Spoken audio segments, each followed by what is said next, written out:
Sejam todos bem-vindos ao Doxa e Episteme. Hoje, apresentamos mais um episódio do bloco Filosofando em Casa com o tema Henry David Thoreau.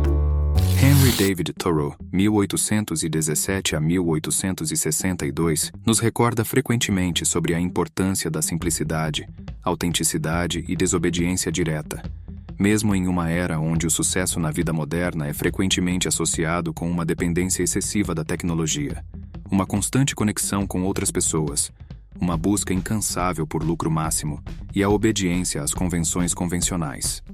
É notável que um desempregado que escolheu viver isolado na floresta e recusou-se a pagar impostos possa oferecer valiosos insights para a nossa vida contemporânea. Nascido em 1817 em Concord, uma modesta cidade a oeste de Boston, nos Estados Unidos, Thoreau cresceu em um ambiente onde seu pai era um fabricante de lápis e sua mãe administrava uma pensão. Embora tenha se destacado academicamente, formando-se com mérito em Harvard em 1837, ele rejeitou as carreiras convencionais, como direito, medicina e teologia.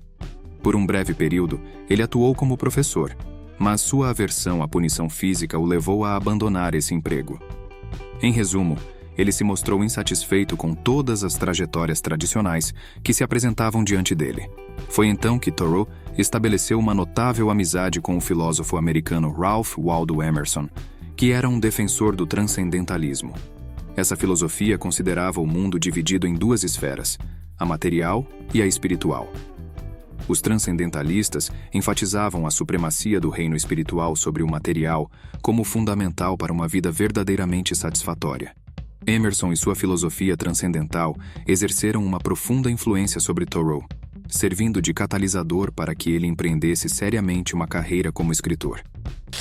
A residência de Thoreau estava sempre repleta de barulho e agitação, tornando a fábrica de lápis em que trabalhava desestimulante e carente de inspiração. Contudo, Emerson possuía uma propriedade nas imediações, situada na floresta circundante do Lago Walden. Em 1845, ele concedeu a Thoreau a permissão para erguer uma pequena cabana de dimensões modestas. Esta habitação rústica abrigava apenas 3 cadeiras, uma cama, uma mesa, uma escrivaninha e um lampião. Thoreau optou por se mudar para lá no dia 4 de julho, almejando realizar 2 objetivos principais: escrever um livro e explorar a viabilidade de trabalhar somente um dia por semana, dedicando os outros 6 dias ao seu empreendimento filosófico. Durante um período de 2 anos na cabana, Thoreau produziu sua obra mais célebre, Walden ou A Vida nos Bosques, publicada posteriormente em 1854. A obra, na época, teve um sucesso comercial e literário modesto, mas transcenderia as décadas para se tornar um texto inspirador sobre a autodescoberta. Thoreau argumentava que sua retirada para o Lago Walden não era meramente um refúgio relaxante na floresta. Ele havia escolhido esse estilo de vida para viver de forma deliberada, enfrentando apenas os fatos essenciais da vida, e para evitar a perspectiva de, ao chegar ao fim da vida, perceber que não a havia vivido plenamente. Thoreau sustentava a crença de que muitas pessoas inadvertidamente perdem a essência da vida, ficando aprisionadas em suas rotinas habituais e deixando de perceber que outras abordagens para a realização são possíveis. Ele questionava por que tantos indivíduos adotavam de forma acrítica o estilo de vida convencional, apontando que talvez eles acreditassem não ter outra alternativa. Após seu tempo na cabana, Thoreau descobriu um modo de vida mais consciente. Inicialmente, ele concluiu que realmente precisamos de muito pouco para viver. Ele nos encorajou a avaliar nossos pertences em termos do mínimo necessário, em vez de perseguir o máximo que pudéssemos obter. Para Thoreau, o dinheiro era dispensável, uma vez que não contribuía para o desenvolvimento da alma. Além disso, o conceito tradicional de trabalho também se mostrava desnecessário em sua perspectiva. Ele almejava trabalhar somente um dia por semana e percebeu que isso era plenamente viável. Ele observou que, ao percorrer uma viagem de trem de 50 quilômetros, gastava um dia inteiro, enquanto trabalhar para obter dinheiro suficiente para pagar a passagem demandaria mais tempo do que isso. Em sua visão, o tempo deveria ser dedicado à contemplação e à conexão com a natureza, e não a um trabalho tradicional. Thoreau chegou à conclusão de que, trabalhando apenas cerca de 6 semanas por ano, era capaz de cobrir todas as despesas necessárias para subsistir, deixando a maior parte de seus invernos e grande parte de seus verões livres e desimpedidos para o estudo e a introspecção. Assim como seu amigo Emerson, Thoreau atribuía grande valor à autossuficiência, uma característica que ele considerava de suma importância em contraposição à sociedade e ao chamado progresso. Emerson expressou essa ideia com a metáfora de que o homem civilizado construiu o coche, mas perdeu o uso dos pés. Thoreau partilhava da convicção de que a independência econômica em relação a outros e ao governo era fundamental. Ele reconhecia que, embora houvesse momentos em que a companhia de outros fosse necessária, muitas vezes recorremos a ela para preencher vazios em nossa vida interior que evitamos confrontar sozinhos.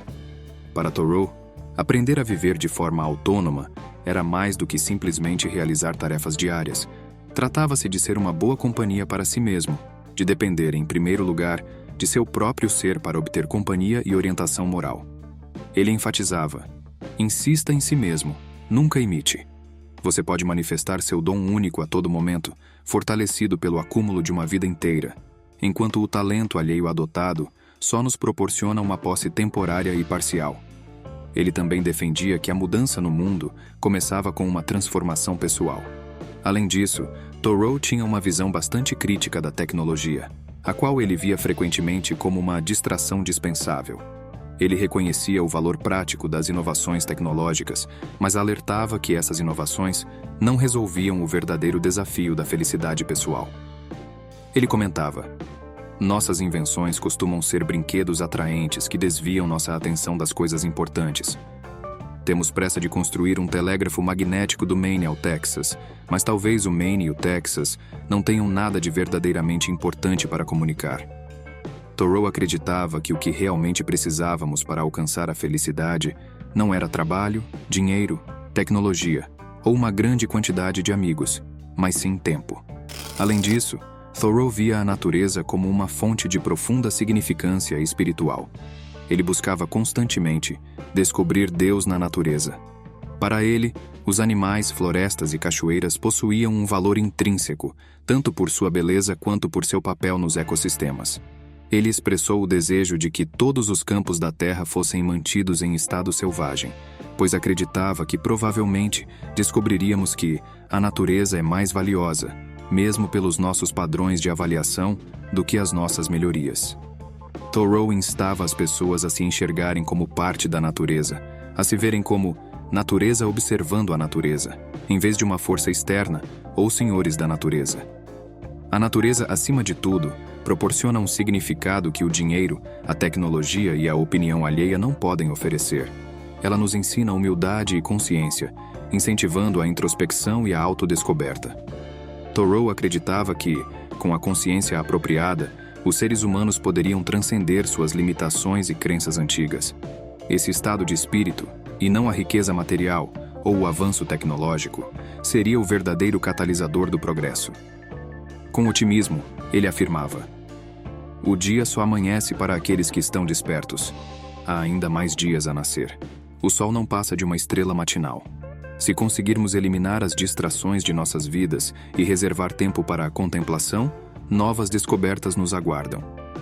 Uma das melhores evidências do valor da contemplação individual e da autenticidade pessoal de Thoreau é que suas ideias o conduziram a conclusões políticas poderosas. Ele acreditava que as pessoas deveriam agir de forma a tornar o governo mais moralmente virtuoso, priorizando a consciência moral acima das leis estabelecidas. Em seu ensaio Resistência ao Governo Civil, 1849, Thoreau argumentava que os cidadãos têm uma obrigação moral de desafiar um governo que promulgue leis hipócritas ou flagrantemente injustas.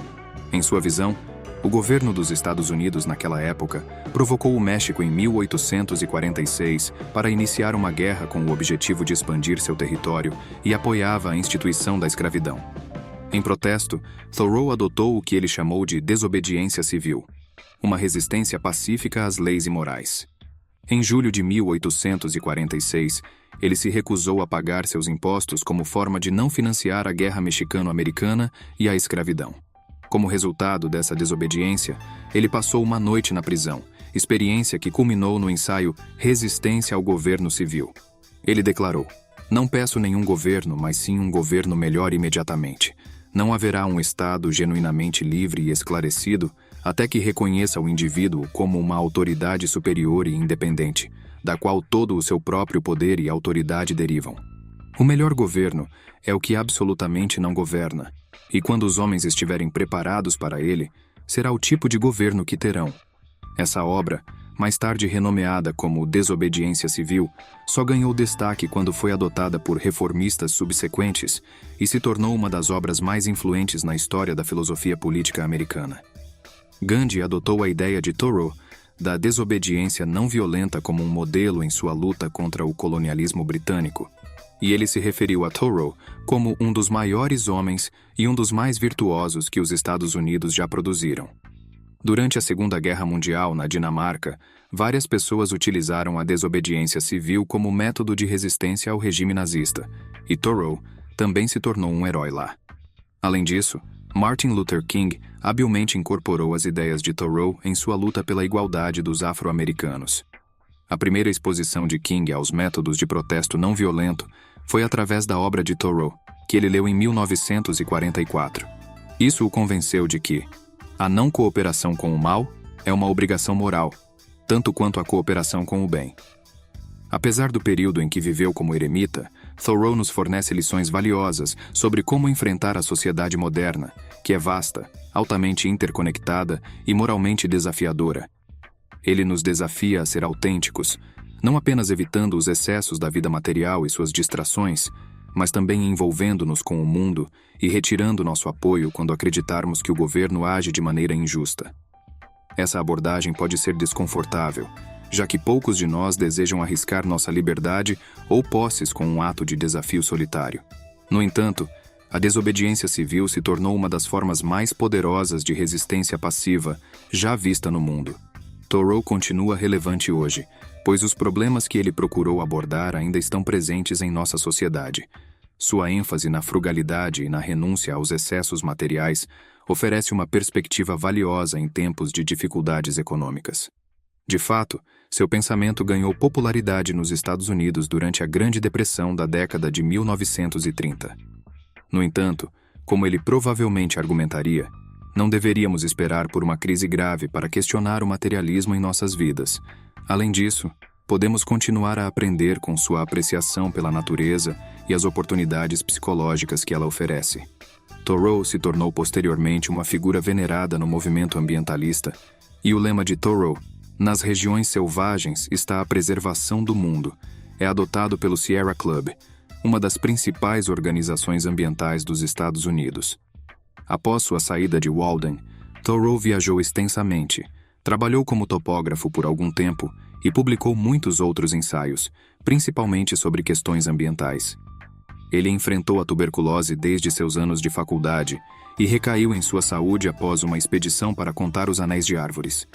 Ele faleceu 3 dias depois, em 1862, aos 44 anos de idade. No entanto, suas obras perduram e nos lembram da importância de nos libertarmos das distrações do dinheiro, da tecnologia e da influência alheia para vivermos de acordo com nossa verdadeira natureza interior. Pois bem, encerramos nosso papo por hoje. Quero expressar meu sincero agradecimento a todos vocês que acompanharam o vídeo até agora. Se você curtiu, ficaria muito feliz se deixasse um like, se inscrevesse no canal e compartilhasse com seus amigos. Um forte abraço e vitória sempre!